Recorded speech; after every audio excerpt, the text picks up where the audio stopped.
많은 어머님들이 자녀가 집에서 게임하는 게 꼴보기가 싫어요. 그래서 내 눈앞에서 그걸 안 했으면 좋겠다라는 말을 못 하시니까 게임을 하느라 성적이 떨어졌다. 그건 말이 안 돼요. 21세기 청소년들한테 게임을 하지 말아라, 사회생활을 하지 말아라 라는 얘기랑 거의 비슷해요. 게임을 못하게 하는데 집중을 하지 마시라고 말씀을 드려요. 대신에 긍정적인 면보다는 부정적인 면에 더 초점을 맞추는 게 인간 뇌의 본성이에요. 왜냐하면 부정적인 거를 앞으로 더 자주 겪지 않도록 하는 게 살아남는데 생존에 훨씬 유리하거든요. 긍정적인 걸 많이 경험하는 것도 좋지만 부정적인 사건을 최소화하는 게 중요하니까. 그래서 부정적인 거에 신경을 쓰게 되어 있는데 자녀를 키울 때는 의식적으로 그걸 바꾸셔야 돼요. 예를 들어서 아이가 시험을 보고 왔는데 90점을 받았어요. 그러면 20문제 중에서 18문제를 맞추고 2문제를 틀렸다는 얘기잖아요. 이런 경우에 많은 부모님들이 18문제 맞췄다는 건 신경을 안 써요. 왜 2문제를 틀렸냐를 따져요. 본인들도 사실 그건 못 맞췄을 거예요. 근데 어쨌든 2문제 왜 틀렸는지를 가지고 얘기를 하면 그럼 아이는 사실 시험 공부를 하는 이유가 뭐예요? 거기서도 보상이 있을 거 아니에요. 그 보상은 문제를 맞췄다라는 데서 오는 게 보상인데 부모가 그 보상을 안 주고 틀린 거에만 관심을 기울이면 보상을 못 받는 거죠. 이러면 공부에 대한 의욕이 그런 피드백을 받을 때마다 조금씩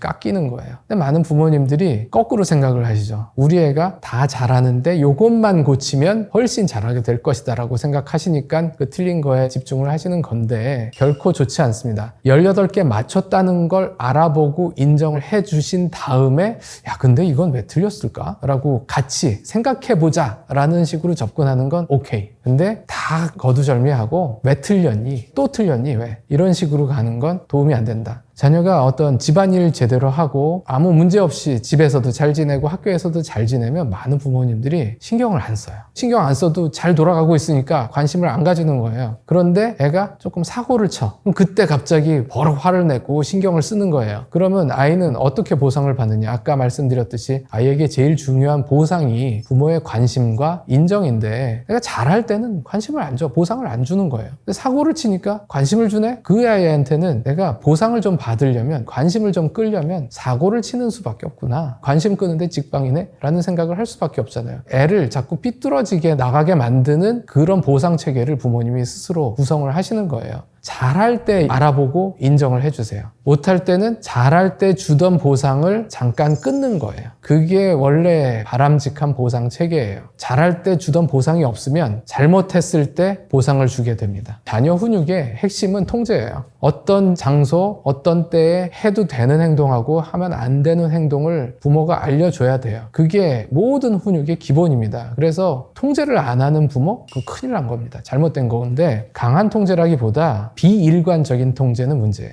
예를 들어서 평소에는 애가 게임을 얼마나 하는지 신경을 안 써요. 어느 날 갑자기 어디에 필이 꽂히신 거야. 뉴스를 들었든지 아니면 학부모 모임을 갔다가 충격을 받았든지 그래서 집에 돌아오자마자 오늘부터 당장 게임을 못 하는 거예요. 우리 집에선 게임 금지 이렇게 나가시는 거예요. 그런데 그런 통제를 하시면 이게 오래 못 가게 돼 있어요. 계획도 없이 그냥 딱 시작하신 거고 본인도 그걸 지키기가 너무 힘든 거예요. 그래서 한 일주일, 길어야 일주일 신경 쓰곤 그 다음에 흐지부지 되죠. 이렇게 비일관적인 통제를 하면 그 통제는 효과가 없죠. 효과가 없을 뿐만 아니라 부모 말의 권위가 사라져요. 이런 식으로 계속 하다 보면 나중에 애들이 부모의 말을 귓등으로도 안 듣는 거죠. 그게 아주 나쁜 통제 방법이고 또 하나가 통제를 통해서 불가능한 거를 요구하는 거예요. 예를 들어서 공교육이 기본적으로 전제가 모든 아이들이 조금 노력해서 공부하면 얻을 수 있는 점수 수준을 한 60점에서 70점으로 봐요. 보통 정상적인 공교육 시스템이에요. 그 정도까지는 적성이 안 맞는 애들도 할 수 있어요. 80점까지는 노력하면 돼요. 그런데 적성이 안 맞는 아이들한테 100점을 요구한다? 100점은 원래는 정말 그 분야에 적성이 맞는 아이들이 받는 점수예요. 근데 우리 아이가 그런 적성이 없는데도 계속 요구하는 거죠.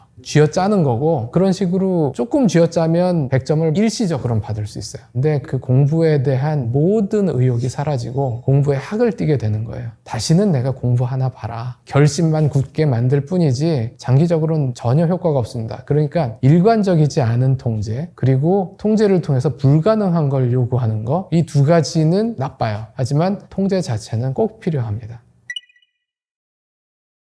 네, 당연히 많죠. 근데 이제 그게 알고 보면 게임으로 인해서 생기는 갈등이 아니고 대개는 게임을 하느라 성적이 떨어졌다. 거의 대부분이 그거예요. 그리고 또 하나는 많은 어머님들이 그냥 자녀가 집에서 게임하는 게 꼴보기가 싫어요. 다른 이유가 거의 없더라고요. 그냥 그게 보기가 싫은 거예요. 그래서 내 눈앞에서 그걸 안 했으면 좋겠다라는 말을 못 하시니까 여러 가지 이유를 찾아내세요. 그럼 갈등은 있죠. 그러니까 게임 자체가 싫은 부모님들 되게 많고요. 그리고 그 외에는 게임으로 인해서 이제 학업 성적이 떨어졌다고 생각하시기 때문에 문제가 되죠. 그러니까 사전에 약속이 돼 있으면 다 괜찮습니다. 그러니까 네가 지금 반에서 성적이 8등인가 10등인가 하는데 그것보다 떨어지면 앞으로는 게임 못해. 올릴 때까지는 뭐 이런 약속을 미리 하셨다. 그러면 성적이 떨어졌을 때 컴퓨터 꺼버리는 거 오케이 괜찮습니다. 근데 약속 없이 갑자기 게임하는 게 꼴보기 싫으니까 끄겠어 라고 가면 당연히 저항을 받겠죠. 그러면 그건 이제 게임 문제가 아니라 부모가 왜 나의 삶의 영역에 이런 식으로 무허가로 침입하느냐 라는 문제가 되는 건데 부모님은 게임으로 인한 문제라고 생각하시는 거죠. 21세기 청소년들한테 그것도 남자 청소년들한테 게임을 하지 말아라 사회생활을 하지 말아라 라는 얘기랑 거의 비슷해요. 친구들이 하는 걸 해야지 대화가 될 거 아닙니까? 그리고 그 그룹 안에 들어갈 텐데 그걸 하지 못하게 하면 아이는 정말 큰 약점을 가지게 되는 거거든요. 그래서 어떤 아이들은 정말로 게임을 안 해요. 그걸 받아들여요. 왜냐하면 어릴 적부터 꾸준히 그래왔거든요. 그러면 포기해요. 뭐든지 일관적으로만 유지를 하시면 애들이 적응할 수 있습니다. 그러니까 일관성이 제일 중요해요. 일관성을 잃어버리는 순간부터 모든 게 문제가 되는 거고요. 일관적으로만 유지할 수 있다면 게임에 대해서 하시는 통제도 전부 나쁘다고는 할 수 없어요. 그래서 어느 하나가 딱 정답이다 라고 말씀을 안 드려요. 그건 아니에요. 아이가 어떤 아이냐에 따라서 부모가 어떤 부모냐에 따라서 집안 환경이 어떠냐에 따라서 다 달라집니다. 근데 어쨌든 비일관적인 훈육은 언제나 좋은 결과를 얻지 못해요.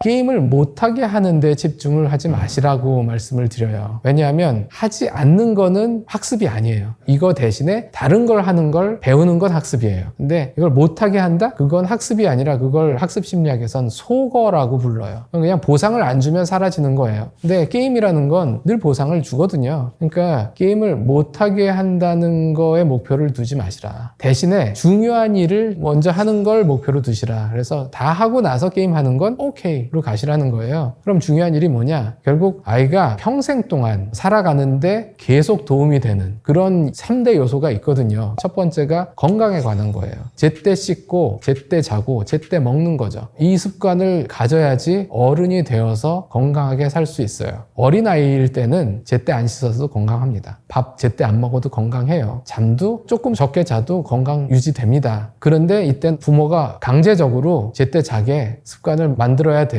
그래서 밥 먹을 때가 딱 정해져 있는데 아이가 내가 게임해야 되기 때문에 밥을 지금 못 먹는다. 그날 밥은 없는 거예요. 그렇게 가셔도 돼요. 밥 먹는 시간이 정해져 있다면 그리고 그걸 지금까지 꾸준히 지켜왔다면 밥을 치우시는 거예요. 너 이 시간에 안 오면 밥은 없다. 그래야 애가 그 다음엔 제때 밥을 먹는 거예요. 그래서 요거 되게 중요하고 두 번째는 가족 구성원으로서 해야 되는 일이 반드시 있어야 돼요. 어린아이들은 원래 다 부모님이 하시는 집안일을 해보고 싶어 해요. 엄마가 도마에서 조리하고 있으면 나도 칼 좀 써보고 싶고 이것 좀 넣어보고 싶고 물도 끓여보고 싶고 그걸 구현한 게 소꿉놀이잖아요. 어른처럼 되고 성장하고 싶어 하는 거예요. 그때 아이한테 적절한 과제를 던져주시는 것부터 시작하면 제일 좋고 그 이후에라도 어쨌든 네가 이 집안의 일원이기 때문에 너는 이 역할을 해야 돼. 그게 이 집안 구성원으로서의 할 일이야 라는 걸 주시는 게 좋은 게 그래야 내가 이 가족이구나 라는 걸 느낄 수 있어요. 어떤 공동체든 어떤 조직이든 거기에 구성원으로서 내가 소속감을 느끼려면 역할이 있어야 돼요. 역할이 없는데 소속감을 느낄 수 없어요. 그래서 보통 조직에서 어떤 직원을 왕따를 시킬 때 넌 할 일이 없고 그냥 여기 있기만 해 라고 하잖아요. 그러면 그 사람의 자존감이 팍팍 떨어지거든요. 불안감은 엄청 높아지고 가족에게서도 마찬가지예요. 너는 공부만 해 라고 하시는 부모님들 계시는데 그럼 아이가 집안에서 가족으로서 내가 소속돼 있다는 느낌을 받기가 좀 어려워져요. 없어요. 그러면 이제 그게 아주 이상한 방향으로 갑니다. 뭐 엄마한테 이상한 거 막 요구한다든지 괜히 뭐 비싼 거 사달라고도 하고 내가 가족인 걸 확신이 없기 때문에 확인해 보려고 하는 그런 행동이 되는 거예요. 그래서 일을 시키세요. 일관적으로 아이가 귀가할 때 내가 집에 가면 반드시 이 일은 한다. 그래서 어릴 적에는 지가 갖고 놀던 장난감 제자리에 놓기 이런 것부터 시작해서 점점 범위를 확장해 가면서 일을 시키시는 건 되게 중요합니다. 꼭 필요하고요. 그리고 마지막으로 학생으로서의 역할이 있죠. 공부는 학생으로서의 역할 중에 하나예요. 공부하는 거 중요한 것 같지만요. 더 중요한 건 학교에서 사회생활을 배우는 거예요. 그러니까 학교가 집안하고 다른 건 학교에서는 사회생활을 배워야 되기 때문에 학교 선생님은 아이를 케어해 주시는 분이 아니에요. 공동체 생활, 사회생활을 가르쳐 주시는 분이에요. 그런 선생님한테 우리 아이는 이런 아이니까 이런 걸 신경 써주세요. 그건 말이 안 돼요. 그러면 그 부모님은 학교를 내 집안과 똑같은 환경으로 만들겠다라는 생각을 하시는 건데 그러면 애가 제대로 못 자랍니다. 아이가 여기는 다른 규칙이 통하는 곳이구나. 여기서는 집안에서와는 달리 내 말이 씨알도 안 먹히는 곳이구나 라는 걸 뼈저리게 느껴야지 어른이 되는 거예요. 그 성장을 위해서 사회생활을 하는 곳이 학교이고 그래서 학교에서 제일 먼저 해야 되는 일은 교칙을 지키는 거. 선생님 말 잘 듣는 거, 친구하고 잘 지내는 거예요. 요게 잘 되고 나면 그 다음에 예습, 복습하는 거죠. 그리고 수업 시간에 선생님 말 잘 듣는 게 공부하는 거고요. 공부는 별게 아닙니다. 예습하고 수업 시간에 집중하고 그 다음에 돌아와서 숙제하는 거예요. 요게 공부의 기본이고 요거만 사실 다 끝내면 공부는 더 이상 할 게 없습니다. 그래야 정상이에요. 근데 우리나라에선 그 이상을 요구하기 때문에 그때부터 문제가 생기는 거고요. 전 늘 말씀드려요. 게임은 결코 위협적이지 않다. 왜냐하면 아이들이 어른이 되어서 사회에 나가서 접하는 많은 것들이 있는데 그 중에서 게임이 가지고 있는 매력이 제일 약해요. 그것보다 훨씬 센 것들이 많은데 지금 게임을 못하게 한다? 그건 자기 조절력을 키울 기회를 박탈하는 거예요.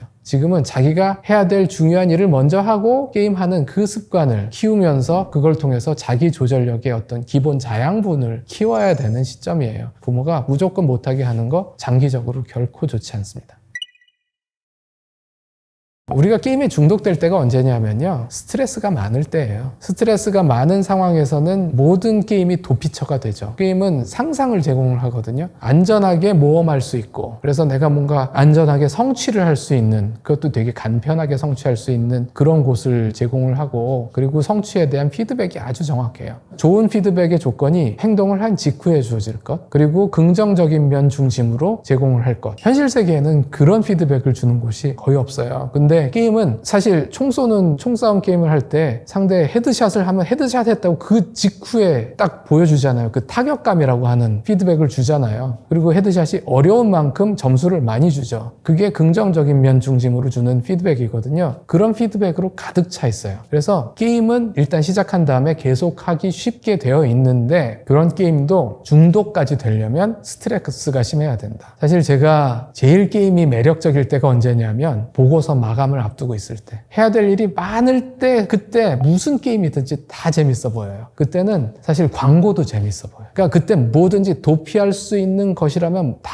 좋아 보이고 스트레스를 많이 받을수록 우리가 자기 통제력이 약해지거든요. 그러니까 그러면 더더욱 중독에 취약해지는 거예요. 그래서 그때 게임에 중독되는 건 게임 때문이 아니에요. 그 상황 때문인 거죠. 폭력적이라는 게 뭘까요? 그걸 생각을 해보면 게임 속에서 살상이 많이 이루어지면 폭력적인가? 그런 기준으로 따지면 사실 모든 게임은 그런 면에서는 생사를 넘나드는 시뮬레이션을 하고 있어요. 넷플릭스에서 전 세계적으로 히트를 친 오징어 게임 드라마 아시죠? 거기에 무궁화꽃이 피었습니다 라는 게임이 나와요. 우리가 그거 어릴 적에 다 했잖아요. 동심 가득한 전혀 폭력적이지 않은 게임처럼 보이지만 게임에서 술래한테 움직이다가 걸리면 그때 죽었다라고 보통 말을 해요. 죽은 거예요. 그 게임에서는. 근데 이제 그 오징어 게임이라는 드라마에서는 그걸 말로만 죽었다라고 하지 않고 진짜로 죽여버리잖아요. 그러니까 그 순간에 우리가 즐겼던 그 게임이 얼마나 폭력적이었나라고 느낄 수도 있어요. 근데 문제는 모든 게임이 다 그렇기 때문에 그건 폭력하고는 상관이 없다는 거예요. 오히려 이 인간은 그런 죽음에 대한 어떤 시뮬레이션, 내가 이렇게 하면 승리하고 이렇게 하면 되면 패배한다라는 걸 끊임없이 다른 동료들과 함께 공유하는 시뮬레이션을 해가면서 뭔가 전략도 짜고, 사실 인간이 맘모스를 잡는다는 게 말이 됩니까? 그런데도 맘모스를 잡았거든요. 사냥을 했어요. 왜? 시뮬레이션을 할 수 있었기 때문인데, 그 시뮬레이션이 결국은 게임으로 이어진 거예요. 아이들은 게임을 하는 동안 끊임없이 시뮬레이션을 돌리는 거예요. 그 안은 죽고 죽일 수도 있죠. 하지만 그건 폭력하고는 상관이 없어요.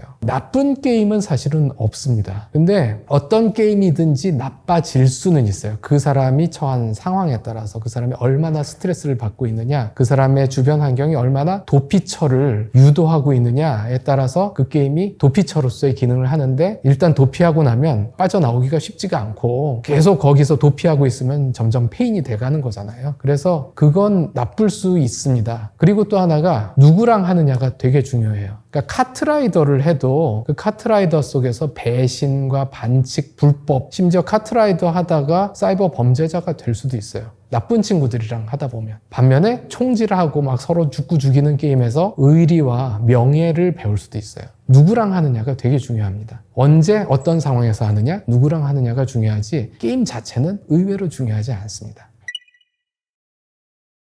사실 사랑이라는 게 뭐냐라는 질문도 해볼 수 있어요. 사랑을 명확하게 정의하기 어렵거든요. 저는 차라리 그냥 부모님이 자녀한테 줘야 되는 제일 중요한 요소, 사랑이라기보단 관심하고 인정이라고 생각해요. 관심을 가지고 애를 봐야 돼요. 그리고 자녀가 제일 원하는 건 부모의 관심입니다. 좋은 관심이든 나쁜 관심이든 부모가 나한테 신경을 쓰고 있다라는 걸 알아야지 안심이 돼요. 왜냐하면 옛날에는 어린아이는 거의 생존을 전적으로 부모한테 의존할 수밖에 없는데, 부모가 나한테 신경을 안 쓴다? 그럼 내가 지금 되게 위험에 처했다는 뜻이거든요. 부모가 나한테 관심이 없을 때 아이들은 위기감을 느껴요. 그래서 어떻게든 관심을 끌려고 해요. 그러니까 아이들은 타고난 관종들입니다. 근데 관심을 주는 건 되게 중요하고, 그 다음에 또 하나는 애가 뭐든 조금 잘했을 때 알아봐주고 인정해주는 거예요. 그러면 그게 자신감의 원천이 되죠.